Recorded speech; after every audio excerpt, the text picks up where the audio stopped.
এটা মনে করি আমার লাইফের একটা গ্রেট অ্যাচিভমেন্ট, কারণ অ্যাটলিস্ট মরে গেলেও আমার লাস্টে অ্যাটলিস্ট এফডিসি তে আসবে। এটা শেষ সভা, বাট এটা আমার জীবনের প্রথম সভা, কারণ এবারই আমি মেম্বার হয়েছি। তো এটা আমার কাছে নতুন এক্সপিরিয়েন্স। আমি এখনো ভালো মন্দ কিছু বলতে পারবো না, কারণ আমি আসলে ধরেন সব প্রত্যেকটা ডিরেক্টর বলবেন না শিল্পী বলেন, তাদের কিন্তু আলটিমেট গোল কিন্তু বড় পর্দা। দেখে যে লোক আজকে নাটক বানাচ্ছে, সে হয়তো তার জীবনে প্রথমে শর্ট ফিল্ম বানাইছে যে ডিরেক্টর, তারপর সে নাটক বানাইছে, তো সে হয়তো ওয়েব করছে, এবার তার আলটিমেট গোল কিন্তু বড় পর্দা।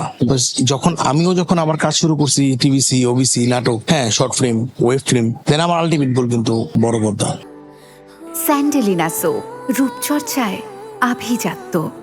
তো এখানে মেম্বার হইতে পারছি, তো এটা আমার জন্য এটা মনে করি আমার লাইফের একটা গ্রেট অ্যাচিভমেন্ট, কারণ অ্যাটলিস্ট মরে গেলেও আমার লাস্টে অ্যাটলিস্ট এফডিসি তে আসবে। হ্যাঁ, তো এখানে সব থেকে বড় ব্যাপার হচ্ছে এফডিসি তে যারা আছেন, আমাদের যে সিনিয়র যারা আছেন, মিশা ভাই বলবো, শিবা শানু ভাই বলবো, জয় চৌধুরী ভাই বলবো, জায়েদ খান বা যারাই ছিলেন, এরা খুব আন্তরিক।